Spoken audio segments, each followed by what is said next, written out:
Okay, it is 11. We are big on starting on time. I'm sure more folks will trickle in, but we'll get started just so we have as much time as possible for our discussion today. Welcome to everyone who's joining us, and thank you so much for signing on this morning. My name is Anna Canny. I'm the Science Communications Lead here at the Natural Hazard Center. And I'm so thankful for everyone who's joining us for another session in our Disasters as Turning Points webinar series. Just a bit briefly on the series, it's relatively new here at the center, so we launched it just this year, and the goal was really to create a space for reflection on some of the major events that have influenced disaster research policy and practice. And so we'll be talking about a big turning point disaster in US history today. But we've done a couple of sessions already, and we um, hope to continue growing this series over the next coming years. And so yeah, thank you so much for being here this morning. A bit of housekeeping before we get started. Today's webinar will be recorded, and the transcript will be recorded as well and posted online after the session. So if you want to return to anything that's said today or share this with someone you know who couldn't be here, then that will be available and we'll get it up at the latest sometime tomorrow. I also want to thank everyone who submitted questions for the session today via registration. They were extremely thoughtful, and we've used as many of them as possible to inform the arc of our discussion today. And then finally, like as I mentioned, this is a relatively new series. We've had some great panels so far this year that you can catch up on also online. We had a session on the 15th anniversary of the Christchurch earthquake back in February, as well as a session on the 15th anniversary of the Great East Japan earthquake and tsunami back in March. And we had some really insightful international panels for those. And so I encourage you to check those out online. Um, yeah, so for today's session, we're going to be talking about a disaster that was really profound in US history, which is the Joplin tornado. It touched down on the afternoon of May 22nd, 2011, and that 15th anniversary is coming up this Friday. It was an EF5 tornado that struck primarily the city of Joplin, Missouri, a city of about 50,000 people at the time. And it's important to note that the tornado, while this singular tornado was among the most notable, it also came amidst an especially active tornado season, a so-called super outbreak of tornadoes in the spring of 2011 that affected large areas of the Southeast. And so, as we'll talk about in a bit in this discussion today, it fits into this season that shifted our understanding and approach to extreme weather in profound ways. But of course, the most devastating event was the Joplin tornado. During that event, 161 people were killed and more than 1,000 people were injured. So that makes it the deadliest single tornado since record keeping began back in 1950. And it carved a path of destruction that was about 6 miles long and 1 mile wide in the city, damaged more than 7,500 homes and 500 businesses. So, as you can imagine, profound changes there for the city. And with property damage estimated at about $3 billion, it stands as the costliest disaster in US history as well. So, as you can imagine, lots of um, changes in how we understand disaster vulnerability as well as extreme weather preparedness, response, and resilience. And we're going to get into a lot of those changes today. And so I'll take a moment to thank and welcome our wonderful panelists today. They'll introduce themselves in more detail in just a moment, but I'm very pleased to be joined by Meg Bourne from Art Feeds and Jane Cage from Insight 522, both Joplin residents at the time of the tornado, and even still today in Jane's case, as well as Jennifer First from the University of Missouri and Mark Levitin from the National Institutes of Standards and Technologies. These are some of the leading disaster research experts in this area, as well as community recovery and resilience leaders. And so I'm really, really grateful to be in conversation with them today. So without further ado, I'll let them introduce themselves. Thank you so much. And maybe we can just go in order. Start with Meg. Thank you so much. I'm very happy to be here today. I'm the founder and CEO of Art Feeds, and simply put, we help little artists process big feelings. Or I should maybe say we help little people process big feelings. So we use creative programming to help mental and emotional wellness with children, using trauma-informed care and evidence-based curriculum, which we started in 2009 when I was 19, and there was just a band of college students working together and volunteering and working in what we would call marginalized classrooms at the time. And then when the tornado hit in 2011, we really pivoted the program and expanded it very rapidly. The night of the tornado, I was thinking about kind of the personal aspect of this and my why, so to speak. So I was reflecting and remembering that the night of the tornado, I was about, I don't know, probably waist deep in rubble for in my neighbor's house, looking for our two young neighbors that we spent a lot of time with. And as a person that was already active in the community working with children and trying to find these children and find them alive, I thought there is no child in this community that has gone untouched by this. And while fortunately those two kiddos were found alive and they did survive, there were many volunteers of ours and students of ours that did not. So that really was a catalyst for what can we do with what we have to make the biggest impact. So in the summer following the disaster, we really were a testament to scarcity and need equals high creativity. So we wanted to reduce barriers to mental and emotional wellness and programming for children, although there were exceptional programs in the community offering counselors and mental health professionals. We knew that the need was vast, so we wanted to meet students where they were and used all forms of art, dancing, painting, drawing, photography, sculpture, anything you could think of in summer school that summer, impacting about 3,000 kiddos that summer and growing to impact all of the community over the course of the coming years of kiddos wherever they were. To date, now, 17 years later in Art Feed's existence, we work worldwide with that programming, trauma-informed care and evidence-based practice with all forms of art curriculum and have impacted over 300,000 children. So I'm very happy to be here today, and Joplin was our big learning start.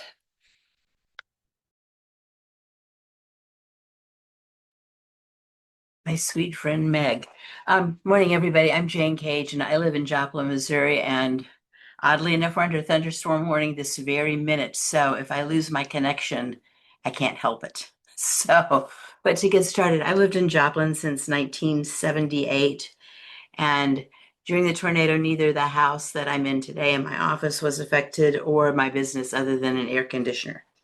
So I was really fortunate. But everyone in Joplin was affected. And we'll talk about what I did later on, but how I got involved was that FEMA was here and felt that it might be important for citizens to take a role in long-term recovery. So we had a meeting on June the 30th after the tornado on May the 22nd. And at that meeting, I looked around and there were lots of people I knew who had a lot of responsibility. We couldn't ask the school superintendent to do anything else, or the president of the electric company, or the president at St. John's slash Mercy Hospital that had been evacuated. And I had time that other people didn't. So I thought that I could maybe take a part in long-term recovery. So that's how things got started. So I ended up chairing what became called the CART, the Citizens Advisory Recovery Team, which was a group of all volunteers. And I've only been a volunteer in Joplin. I've never been a paid person for anything. But we listened to Joplin residents to understand what they thought a recovered Joplin could look like. And since that time, I would say, I don't know, I've had kind of a life switch. I had a technology career before this. And since then, we sold the technology company, and I do some disaster recovery related work. I teach when it's available at the FEMA Emergency Management Institute, and I participate in the just-in-time training that FEMA offers communities that have been impacted by disasters. And then on years that end a 0 or a 5 for the anniversary of the tornado, it seems like we get a lot of questions about what's been going on. So I'll have a chance to answer some of those today. Pleasure to be here. Hi, everyone. I'm Jennifer First. I'm a social scientist at the University of Missouri in Columbia, Missouri, which is a couple hours from Joplin, Missouri. So I'm a researcher. I was born and raised in Missouri, considered the heart of Tornado Alley. So much of my research focuses on how individuals and communities live with tornado risk and build resilience before, during, and after tornadoes. And I can say without a doubt, and I say this every time I present on my research, that this focus was shaped by the experiences of working in Joplin and that at the event of Joplin. And so thinking about, the first moments, maybe it's like many of the people on the call, how I first found out about the Joplin tornado was watching it unfold on the news, watching seasoned weather forecasters kind of breaking down, and realizing that this was a significant event. In the weeks that followed, I was a part of some volunteer cleanup and recovery efforts, and then later was engaged in multiple research projects, which we'll talk about kind of in this conversation, but really looking at long-term tornado recovery. And again, much of that work that I've focused on is related to mental health needs and unmet needs. Um, and that's it. Thanks.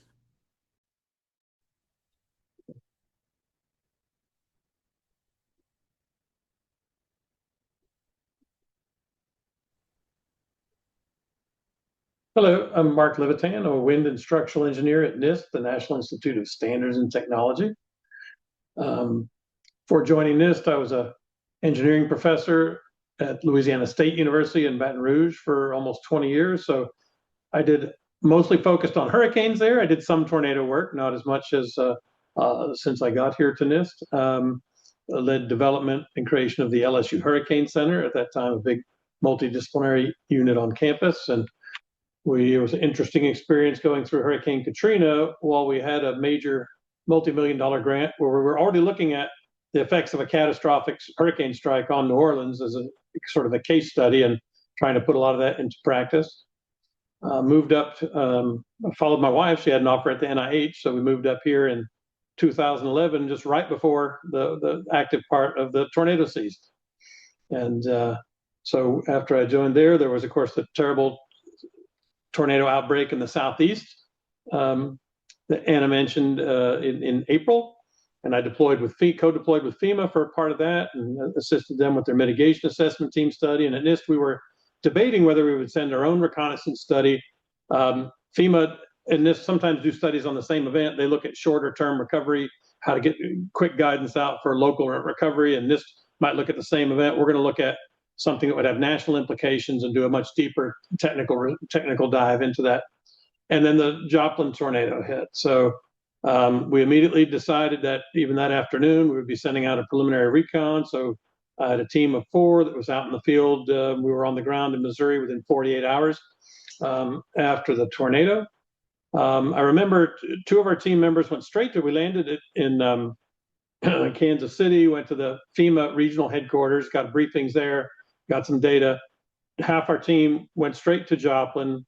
A colleague and I went across the state on the following morning. We wanted to check in with the State Emergency Management Agency and the regional field office. They had a flood disaster there in the state already.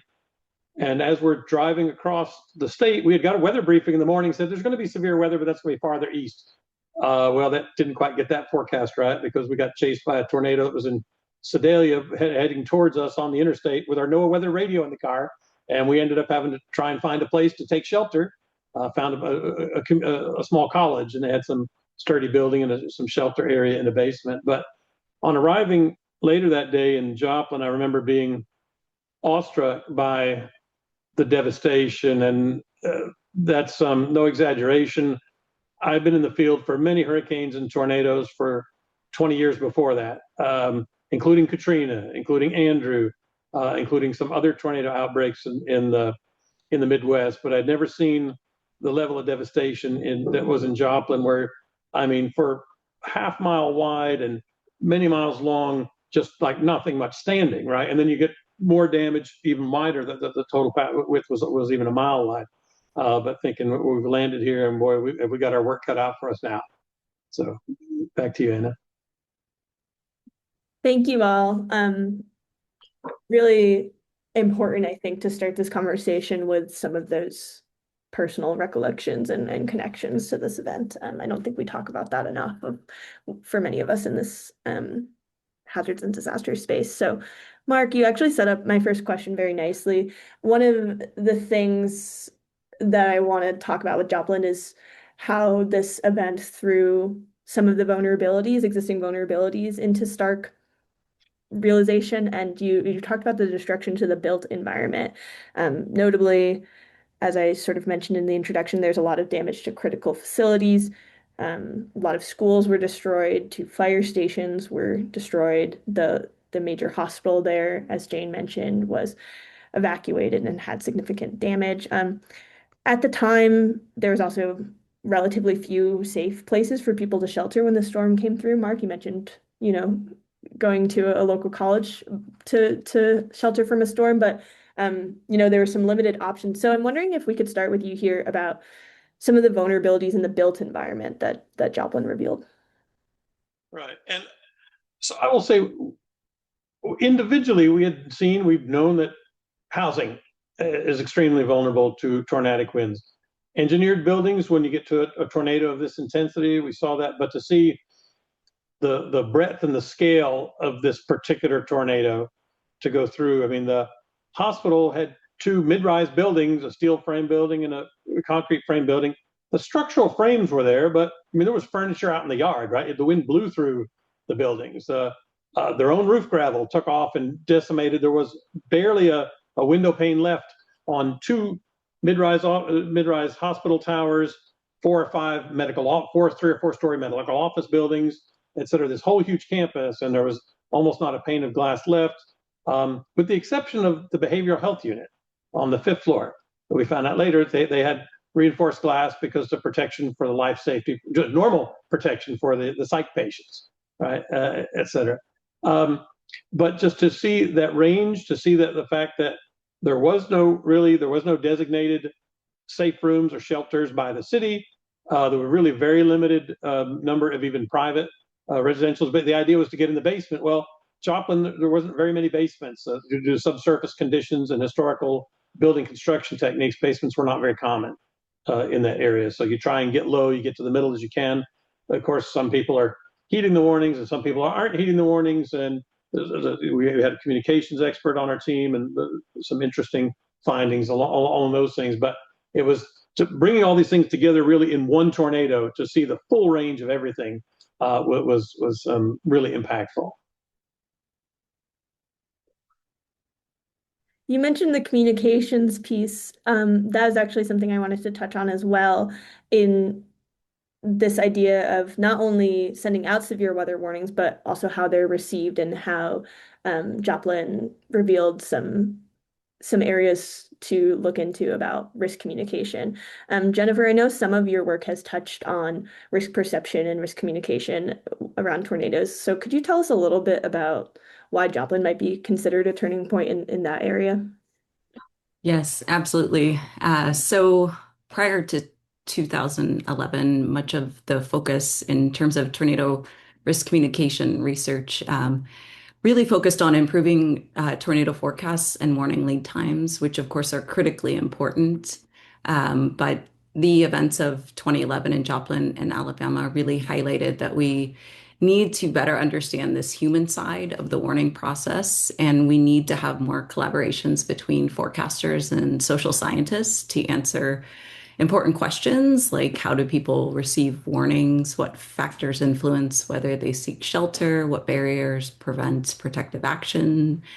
So really important social science questions that hadn't primarily been kind of looked at or focused on. And I think that these events really were the turning point for that. And so programs such as NOAA's Social and Behavioral Science Program and Vortex USA have really helped kind of propel research forward and create stronger partnerships between meteorologists and social scientists to improve tornado warning and response. And so I really do think that this was that turning point of really focusing on us in our research to coming together to really kind of answer these questions and move many of these kind of findings forward. So thank you, Anna. Thank you, Jennifer. Um, I'll be interested to talk a little bit more about um, that as we wrap up. But switching gears slightly, I want to talk about this long-term recovery piece. Obviously, that's something that comes up a lot in this series, given our focus on anniversaries.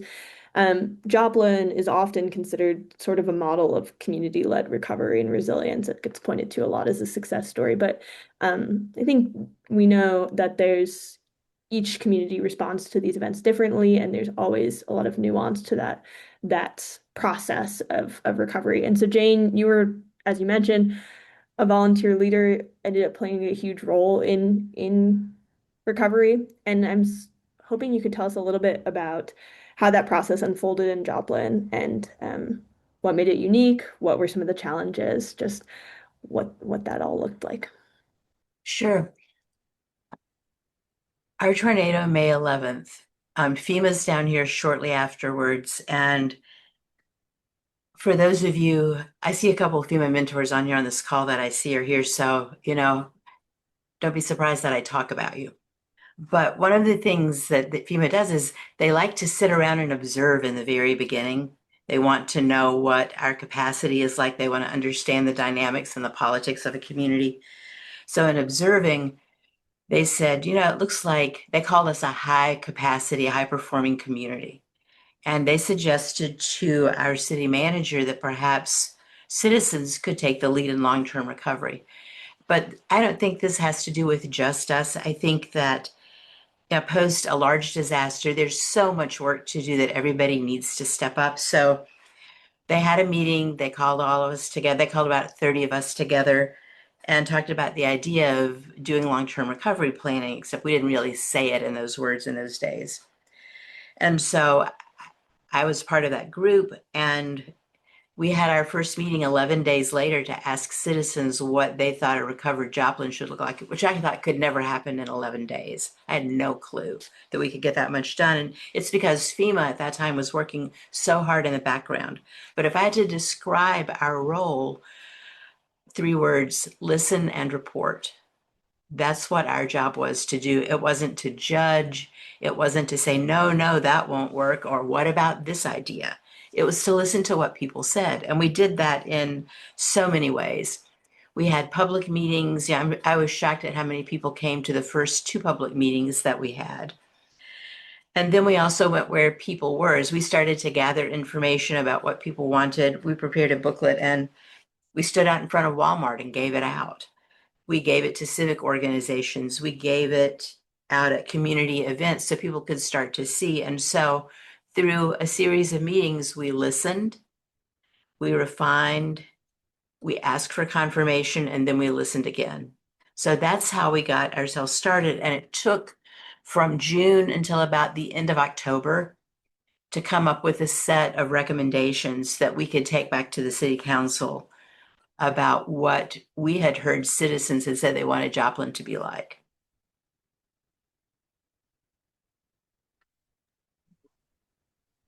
Can I ask just a quick follow-up on that Sure. in terms of, and we'll talk about this more later, but once you have that plan, how, when we talk about community-led recovery, I think there's this idea of knowing the importance of it and also knowing when capacity is stretched thin, when people are going through their own traumas with the fallout of an event. And so, can you talk a little bit about once you had that plan, how the right players came into the fold to realize it, how the community engagement continued beyond that Sure. first year of recovery? Yeah, even within our own committee, they picked me, an old lady civic organizer, I ended up being the chairman. And then through the co-chair, they picked the manager of the Walmart that had been destroyed. Because, a business person, someone who's had experience, that was a bad choice. Not because Andy's not a fine person, but Andy was overwhelmed with recovery. They had a whole business to get back up and running. They had employees, they had customers that had been hurt. So I think one of the rules to make is when you're choosing people to work in recovery, don't heap it on someone who's been personally affected, because it's very difficult for them to do the kind of work that needs to happen in the time frame that it needs to happen. So that's one thing. I think secondly, what happened is we come with this wonderful set of recommendations. I bring my papers, I present them at the city council, we get applause, everybody votes in favor of it. But then what, right? What will happen after that? So our mayor had suggested that if this plan passed, which I would have been surprised if it didn't, because there wasn't a lot that was really objectionable in it, that we needed to form a task force to work after that to figure out how we could start to pass that around. So what we did was, because I'm a girl who can't say no, I chaired that task force. And so in the task force, we had people who had, remember, no authority for me, no ability to make anything happen other than to influence people. But the mayor was there, the two people from the city council, the superintendent of schools was on that committee with two school board members. There were people from the president of the Chamber of Commerce and some of the directors. And so we had people with authority and ability to make something happen. So we looked through all of those, tried to pick what we called the low-hanging fruit and the things that we thought could be catalysts. And then we started to assign responsibilities. So that's how we moved the plan into more of an action plan. Thank you so much for talking a little bit more about that. Um, One of the things about recovery that I think often it can be overlooked as well is this idea of healing and specific populations needs during recovery. And so one of the things that is not unique to Joplin, but was particularly um, notable about Joplin was that thousands of children and young people were affected by the tornado. Many of them were left homeless. Many of the schools were damaged or destroyed, so there was some significant disruption there. And I'm curious if I'll turn to Meg now, if you could talk a little bit about the specific needs that you saw among those young people. And as you mentioned in your introduction, you were a young person yourself, so that's a pretty unique perspective to be having. But yeah, could you talk a little bit about what recovery looks like in that context for that specific populations and maybe some of the work that you did to help facilitate that? Yeah, thank you. Yeah, I think what we know in a traumatic event is first there's crisis, right? Which is much of what we're talking about is crisis response, but then what happens after.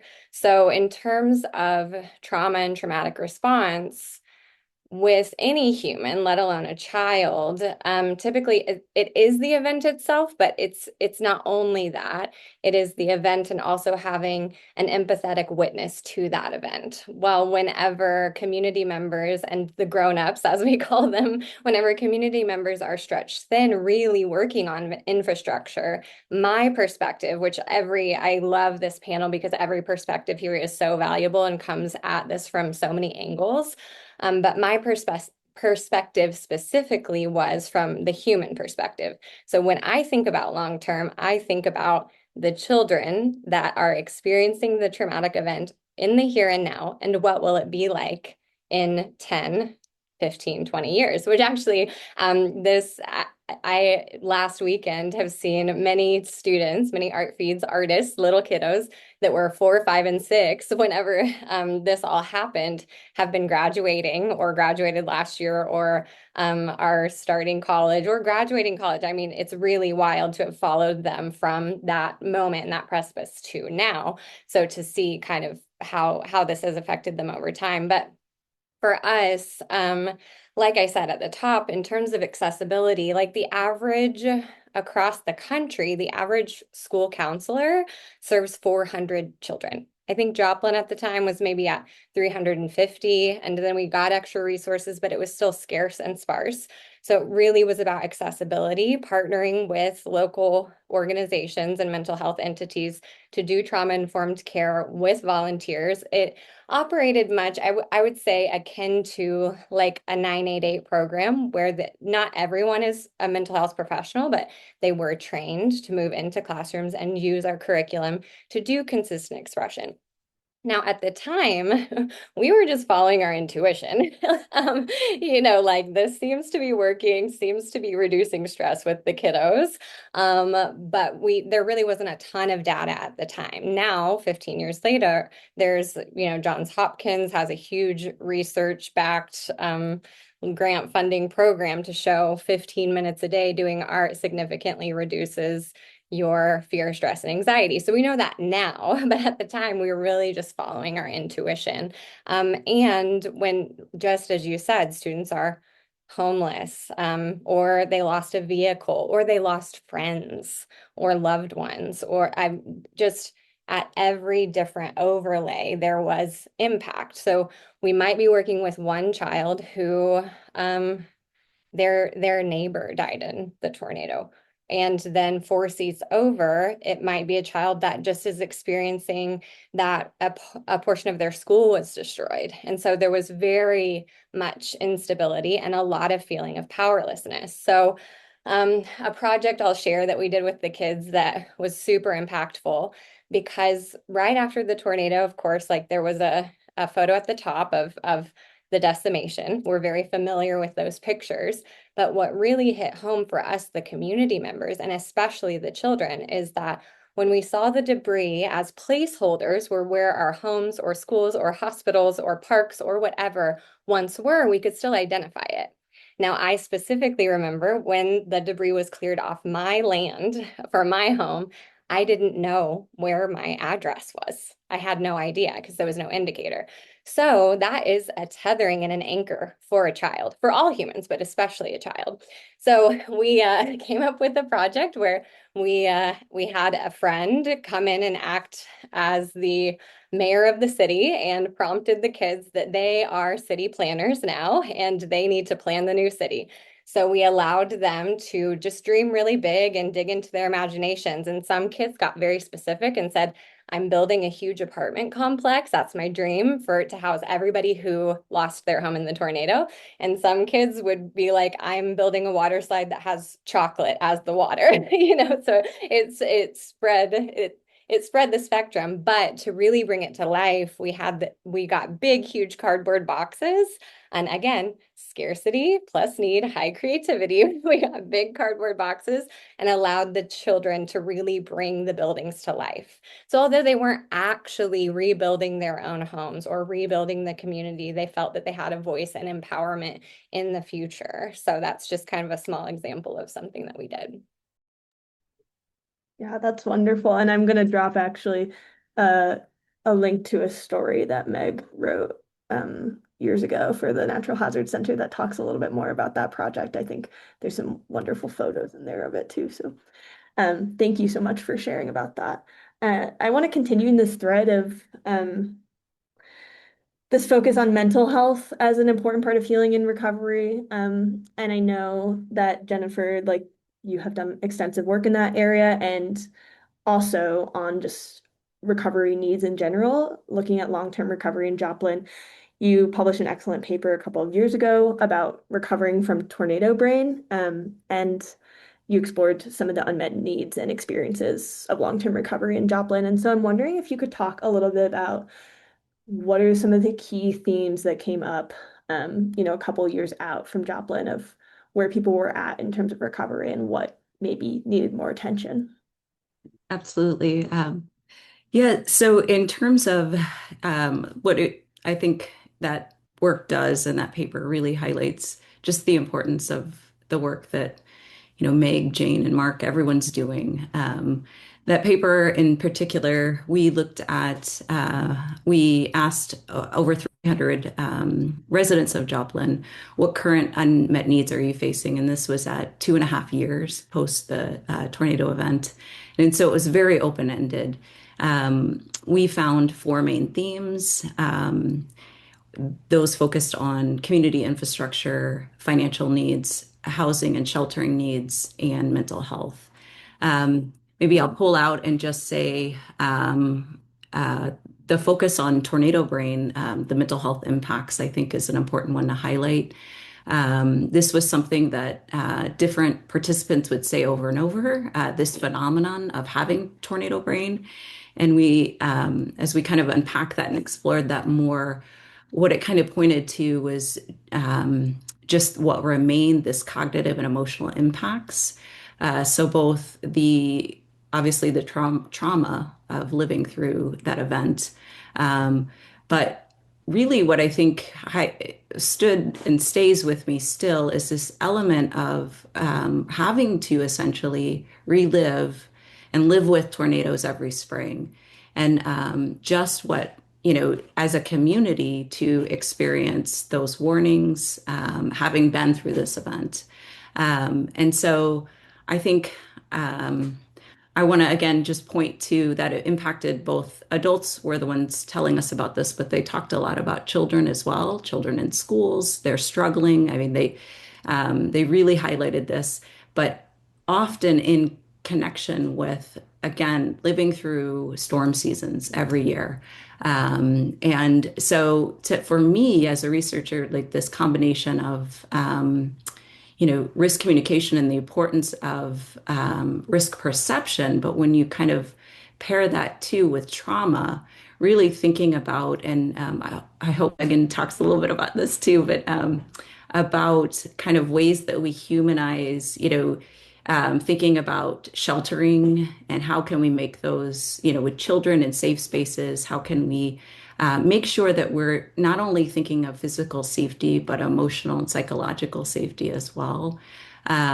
So to me, those were some important takeaways. Obviously, just to also add to that just how long it can take to recover, and years out, and really, again, the importance of the work that Jane and Meg are doing that is focused on at long-term recovery investment, would be key things that I'd highlight. So thanks, Anna. Yeah, thank you so much for sharing more about that. And I think one of the things that this series again has come up again and again as we're looking back 15 years later is this lingering elements of recovery that are still unaddressed, or still just very felt by the community. And so I appreciate all of you touching on that. Actually, I do want to give everyone a chance to chime in at this point too of um what are some of the measurements of recovery in Joplin that have been significant maybe to you as both researchers, both experts in engineering, but also as community members? I know, Jane, you've been living there the whole time. What are some of the elements of recovery that are still unfolding, and or maybe some of the milestones that you've noticed as a leader in that space? Yeah, let me do a quick start. Just 6 months ago, we filled the last corner of a major intersection in Joplin. So think about how long that's been that it sat empty with a set of stairs that went to nowhere from a house that had been there. And we got a Casey's. So it wasn't like we got an earth-shattering new fancy building. We got a convenience store in that spot. And so it takes a long time. I can remember when the stoplight came back at the corner of Main and or 26th and Joplin, because for a long time we hadn't needed a stoplight there at all because no traffic was going through anywhere. So those are some of the little visible things that you see. But I would say at the same time, one of the things that I've had lots of opportunities to talk about Joplin, so I want to say this to all of you. We have this model recovery that's seen everywhere, but at the same time, we certainly had shortcomings and struggles. And so don't be surprised when that happens in your community or you observe it. If you've ever seen the psychological graph of disaster recovery, it starts out with a honeymoon phase, right? Joplin's strong. I almost thought about, because it's tornado week, I've been wearing a Joplin t-shirt every day when I go out to walk this week. So I almost wore my restored Joplin one, and I have Joplin Proud. I have all kinds of shirts. And so there's all that kind of unity. And I would say that for the first year, everything we did in Joplin was for the common good. It was for the best of everyone, not for the best of a particular organization. But what I saw after that is there's kind of a trough of disillusionment when you realize, number one, it will take a long time. And number two, there really won't be enough money to go around, not for everything that everyone wants to happen. So then organizations start to get a little selfish about what's going to happen because they're worried about their own existence or worried, can the city find enough money to recover? Can we rebuild all the schools? What will happen to businesses that are here? So we went through a period where we took a few gambles on recovery, and a couple of those didn't work out. And so by then, it had been long enough that all the armchair quarterbacks who had been watching but not doing decided that it was time to say, look what a bad job they did here. They should never have done this. I got an email that said, the next time you want to help, open a soup kitchen. And so it's surprising what people will say and do when they have time to reflect, when they've really not been involved. So you have to build some strong armor around yourself if you're working in recovery to get past that and realize that when local politics come back into play, recovery will get a lot tougher than it has been. So realize that as you work on your own, that there are going to be things that will make you feel bad. And when those happened, I thought they only happened to us. And I thought, what's wrong with Joplin that we can't be more united in all this? And then I find out that a mayor resigns in a small town in Kansas after 2 weeks because they realize they're not up to the job. Somewhere else a problem happens. So those problems happen everywhere. So don't be surprised or discouraged when they happen to you. It took me a long time to get to that point, but once I realized it, I felt better about our own. Yeah, I think you mentioned in an earlier conversation we had about this idea that it was, yeah, comforting to realize that even though each disaster is unique, each recovery is unique, there's some things about human nature and some difficulties and strengths about human nature that come up everywhere. And so I think that is important to remember. That's true. FEMA says all disasters are local, but they still all have some things in common. Yeah, well, thank you so much, Jane, for that.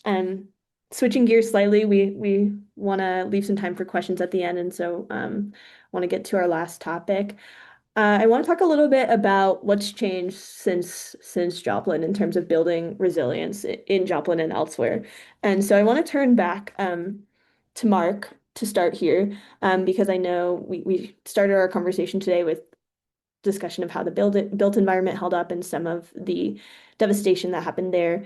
There's been a lot of changes in that space since, both in terms of safe places to go with the implementation of storm shelters and safe rooms, as well as changes to building standards. So I want to start with you for this section. What are some of the, measurable changes to standards and implementation of those spaces that have taken place over the last 15 years? Sure. Joplin and really the whole 2011 tornado season was really a turning point, as this webinar series is about, in a couple of major ways. First, in terms of sheltering, following the 1999, or at the time of the 1999 Oklahoma City tornado, FEMA had been developing guidance for safe rooms resulting from that 99 tornado.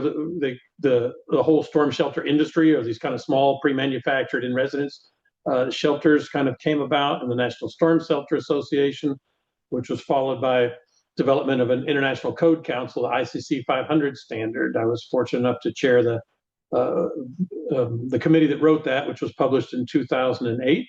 And we got that into the 2009 Building Code and International Building Code and Residential Code, but it just said in the code, if you build a storm shelter, you shall follow these requirements. There was no requirement to actually build a storm shelter. It just said, if you do it, this is how you have to do it. Following the devastating 2011 tornado season, the state of Alabama and the state of Illinois both implemented requirements for shelters in schools. Alabama went that one step further, requiring shelters at university buildings. And then in the 2015 International Building Code, there were then requirements for that model building code to incorporate storm shelters in the center of the country, in the southeast, where we have the most intense tornadoes, for schools, for emergency response facilities, fire, police, EMS, those EOCs, those kinds of things. And subsequently, many states in that area and many communities have started to adopt that and build many, many more shelters. Specifically in Joplin, Joplin went from having no public shelters. They lost half their school buildings. They lost 10 of their 20 school buildings in the tornado. When they rebuilt those 10, they put in storm shelters that were designed not only for the full daytime population of the school, but also for the population of the surrounding quarter mile or so, which is within nominally a 5-minute travel distance, which is kind of FEMA's recommendation. So they went from not having any shelters to really being a model for other communities. And then they opened their school shelters to the community as well, and also nights and weekends, those sort of things. In terms of other design, and this is the other thing that major or building related item that came out of the tornado is we know that we can design for Mother Nature's worst. There were residential storm shelters in Joplin that came through the devastation everywhere else, and here's residential storm shelter, and that came through just fine. So we know how to build that.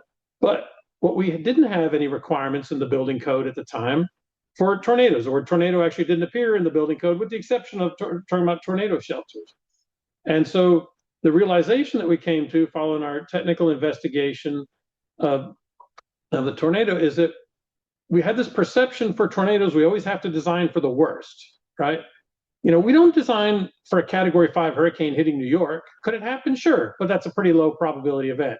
Do we design for a magnitude 10 earthquake in California? No, that's too high. We do, despite the fact the San Andreas movie with the rock, et cetera, we don't with the tsunami following, we don't design for that, but it could happen. So we know we can have these really intense tornadoes, but 97% of all tornadoes are EF2 or less, which means wind speeds of 135 miles per hour or less.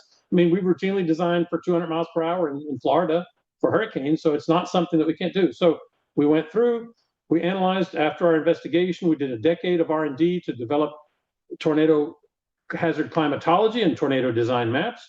We developed procedures to account for all of the differences. Tornadic winds are very different than straight line winds. They have huge updrafts that we don't have in straight line winds, which increase the uplift on the roof.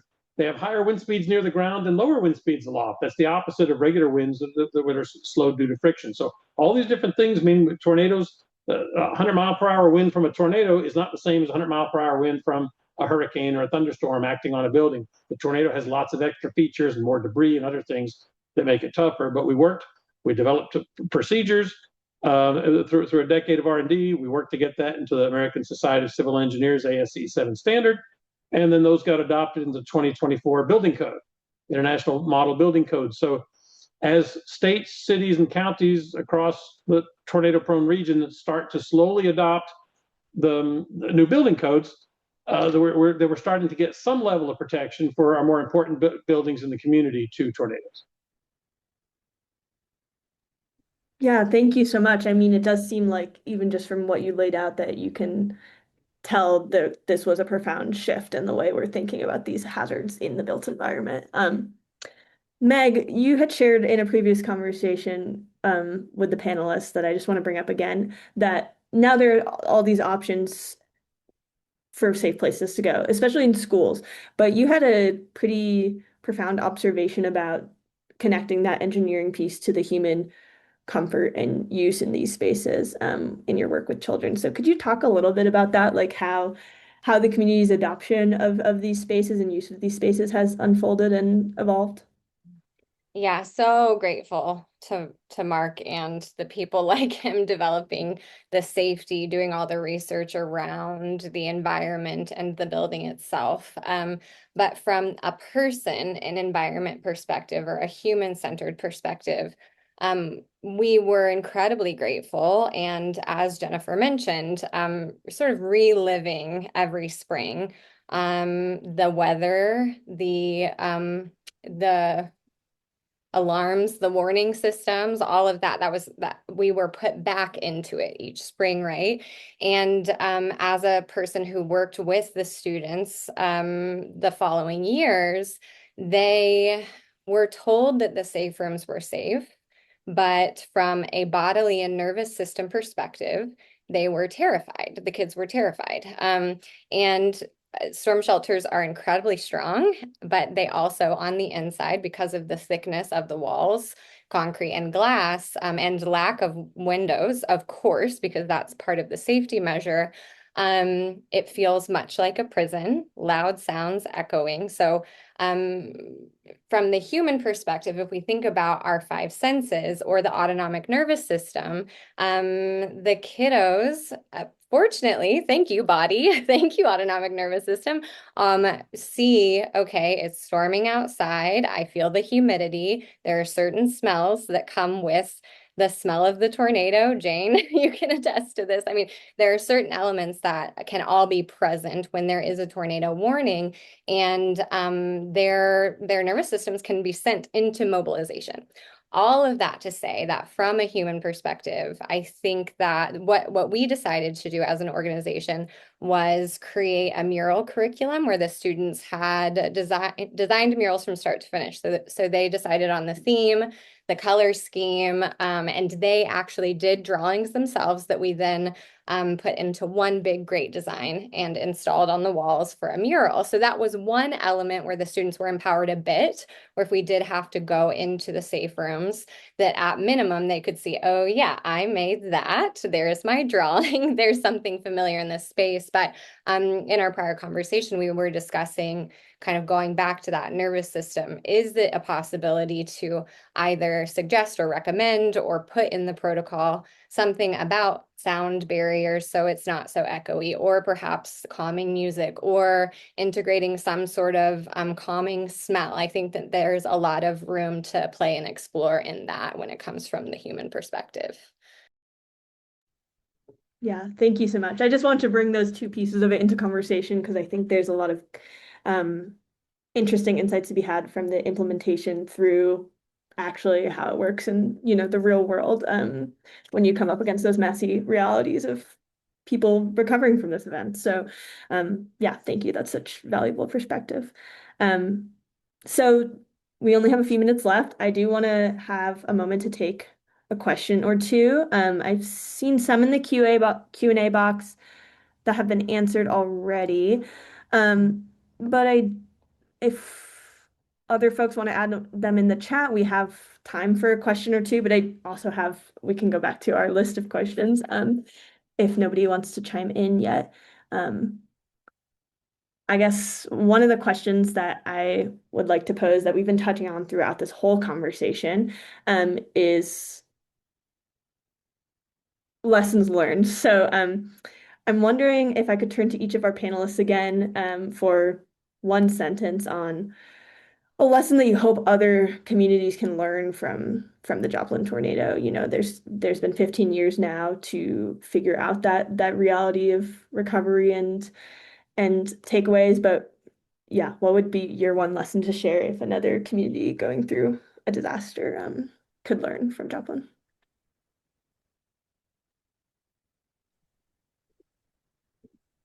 Now your host all frozen up. Let Mark go first. Oh, okay. I'll just jump in and say, I think the key thing is,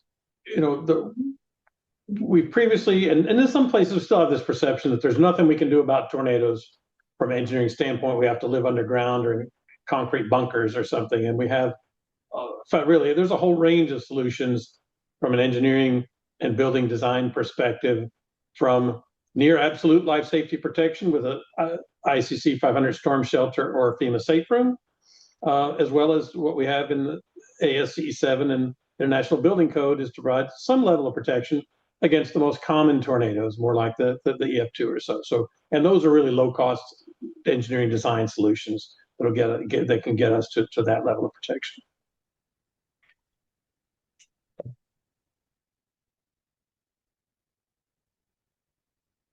Here, I'll go and get it out of the way. Don't wait to think about long-term recovery. Don't wait and say, when the response is over, then we'll start to think about long-term recovery. Start thinking about long-term recovery on day one, because it will last much longer than the response phase will ever last. And in the end, is very important.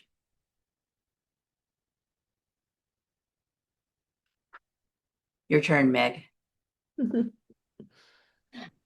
Just to echo what Jane said in our prior conversation, I was thanking Jane because she had the area organizations participate in resilience planning, and I told her I didn't want to do it. at the time. I felt too busy in the response mode to take it seriously, but she incentivized us and got us there.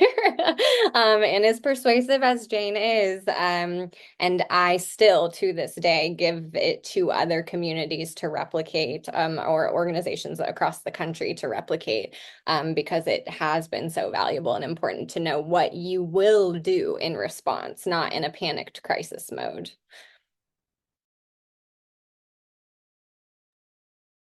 Uh, and I guess the the final thing that I guess I would want to emphasize, because I feel like everyone is on the panel has just done such an outstanding job drawing out great examples, would be again just that this progress that we've made in terms of understanding the human side of tornado warning, reception, and response. There's still so much more to learn. I think we're in a time where now it's more important than ever to continue support of the work in terms of programs that support this work. So again, NOAA, Vortex, all of these, I think, are life-saving programs that, right now more than ever that we need. So I guess that was the final point that I just wanted to bring. Thank you. Thank you all so much for sort of those closing thoughts. I know there's a lot more we could have covered today, but I think I'm just so grateful for all of your unique perspectives on the topic, and so yeah, thank you so much. Um, I will just a bit to wrap up. This I'm about to drop the link to the session page, and that will be where you can find all of the resources that were mentioned today, and as well as the transcript and the recording for today's session after we wrap up. And just quickly to ask you to please save the date for our next Turning Point webinar. There's a bit of time between the next one, but we will be talking about the 25th anniversary of 9/11, and that was a big turning point for the hazards and disasters community as a whole. And so we ask you to please save the date, September 8th, 2026. And yeah, just to wrap up, thank you so much for joining us. Again, gratitude to our panelists, and we hope that you'll join us for future sessions. Thank you for your participation.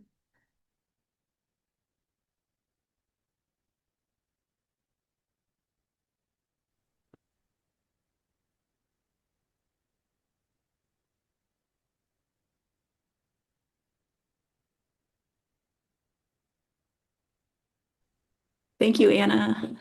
Thank you. Thanks. Thank you, Lori, too. I think. Yes, thank you, Anna and Lori. What a gift to be here. Appreciate you. Yeah. Thank you. That was so moving and insightful. That was really amazing. Thank you. Yeah, appreciate the invitation. 15 years. Oh, yeah. Thank you. Nice to see you, my friend. Yeah, you too. Mother of two. Golly. Taking notes this whole time for so many reasons. So, yeah. Thank you, everybody. Go. And we'll see you soon. Thank you. Okay, Go. bye. Bye.